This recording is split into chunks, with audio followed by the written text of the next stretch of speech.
Domeless engines.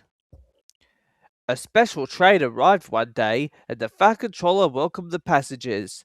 They looked at everything in the yard and photographed the engines. Duck's driver let some of them ride in his cab. They're the Railway Society, his driver explained. They've come to see us. Their engine's City of Truro. He was the first engine to go 100 miles an hour. Let's get finished, then we can go and talk to him. Oh, said Duck, awed. He's too famous to notice me. Rubbish, said his driver. Come on. Duck found City of Truro at the calling stage. May I talk to you? He asked shyly. Of course, smiled the famous engine. I see you are one of us. I try to teach them our ways, said Duck modestly. All shipshape in Swindon fashion, that's right. Please, could you tell me how you beat the Southwestern? So City of Truro told Duck all about his famous run from Plymouth to Bristol more than 50 years ago. They were soon firm friends and talked Great Western till late at night. City of Truro left early next morning. Good riddance, grumbled Gordon, chattering all night, keeping important engines awake. Who is he anyway? He's City of Truro. He's famous. As famous as me. Nonsense. He's famouser than you. He went 100 miles an hour before you were drawn or thought of. So he says. But I didn't like his looks. He's got no dome, said Gordon darkly. Never trust Domeless engines. They're not respectable.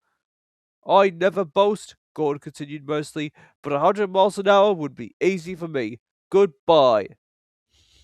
Presently, Duck took some trucks to Edward Station. He was cross, and it was lucky for those trucks that they tried no tricks. Hello, cried Edward. The famous City of Truro came through this morning. He whistled to me. Wasn't he kind? He's the finest engine in the world, said Duck, and he told Edward about City of Truro and what Gordon had said. Don't take any notice, soothed Edward. He's just jealous. He thinks no engine should be famous but him. Look, he's coming now.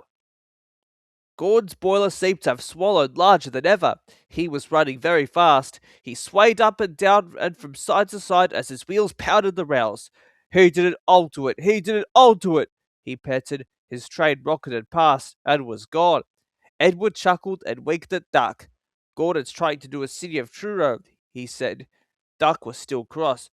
I should think he'll knock himself to bits, he snorted. I heard something rattle as he went through. Gordon's driver eased him off. Steady, boy, he said. We aren't running a race.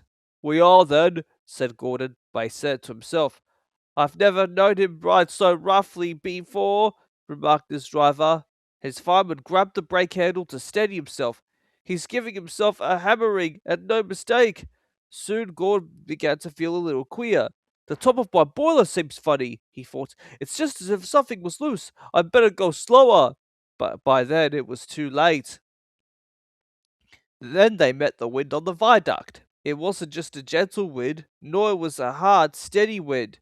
It was a teasing wind which blew suddenly in hard puffs and caught up you unawares. Gordon thought it wanted to push him off the bridge.